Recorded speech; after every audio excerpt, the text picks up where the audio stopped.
আপনি কাঁদবেন না খালাম্মা, এই পৃথিবীতে যার কেউ নেই সেও তো বেঁচে আছে, আপনি নয় সেভাবেই থাকবেন। এইসব নিয়ে আমি ভাবছি না রে বাপ, না যেন আমার ছেলেটার কোনো ক্ষতি না হয়। সোহেল, এই বাড়ি থেকে আমাকে দূরে কোথায় নিয়ে যেতে পারবি? চল না বাপ, এখানে আমার দম বন্ধ হয়ে আসছে, এখানে আমি এমনি মারা যাবো।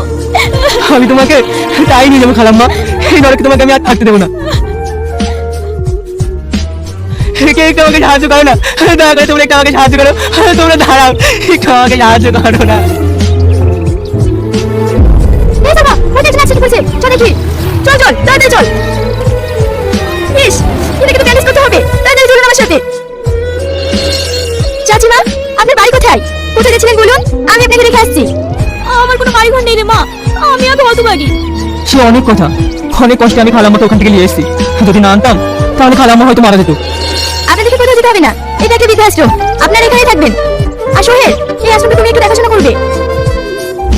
সেই থেকে আমরা এখানেই থাকি বড় বাবু, কাল রাতে যদি তুমি আসতে তাহলে খালাম্মা হয়তো মরতো না।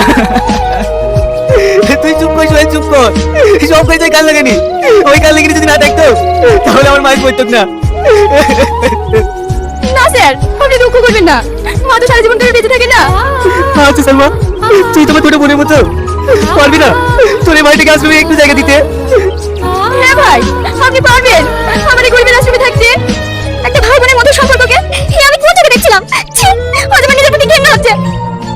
তাহলে তুমি আমাকে ক্ষমা করে দিও। তুই এখানে কেন এসে কাল লাগেনি? তোর জন্য আমার অভিনয় জিজ্ঞেস আমার কাছে, তুই এখান থেকে বেরিয়ে যা, তোর মুখ যেন আমাকে দেখতে না হয়। থাক ভাই এসব কথা, চলেন না ভাই, চাচিমা শেষ কাজটা আমরা সবাই মিলে একসঙ্গে করি।